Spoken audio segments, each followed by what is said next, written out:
Alzheimer's is economically unusual because the largest market is not the drug market, it is the care burden. In 2026, U.S. health and long-term care costs for Alzheimer's and other dementias are projected at $409 billion, with Medicare/Medicaid covering about $263 billion and out-of-pocket spending about $103 billion.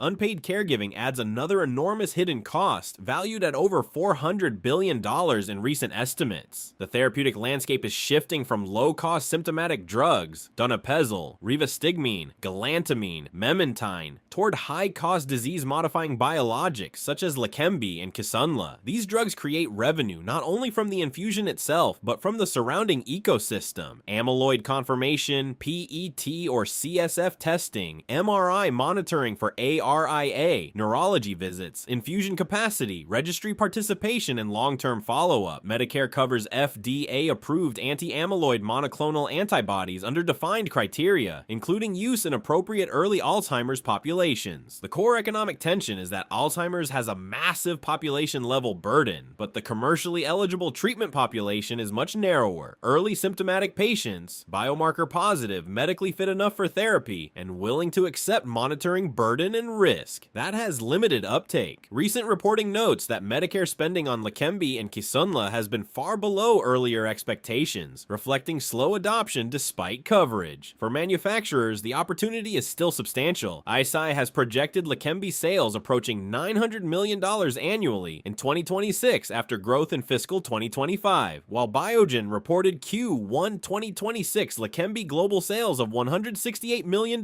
including $86 million in the US. But this is not a classic large prevalence equals automatic blockbuster market. The bottlenecks are diagnosis, specialist access, infusion logistics, patient selection, payer administration, safety monitoring, and modest perceived clinical benefit. Economically, the next phase may be won less by another amyloid antibody alone and more by reducing friction, blood-based biomarkers, subcutaneous formulations, clearer stopping rules, combination approaches, tau-directed therapies, neuroinflammation targets, metabolic/vascular prevention, and digital care models that delay institutionalization. The biggest value proposition in Alzheimer's is not simply slowing amyloid accumulation, it is delaying dependency, nursing home placement, caregiver collapse, and Medicare/Medicaid spend. In short, Alzheimer's therapeutics sit at the intersection of a huge unmet need, a massive care cost burden, and a still fragile drug commercialization model. The winners will be therapies and platforms that can prove meaningful functional delay, simplify diagnosis and delivery, and fit into the real-world economics of Medicare, caregivers, and constrained neurology infrastructure.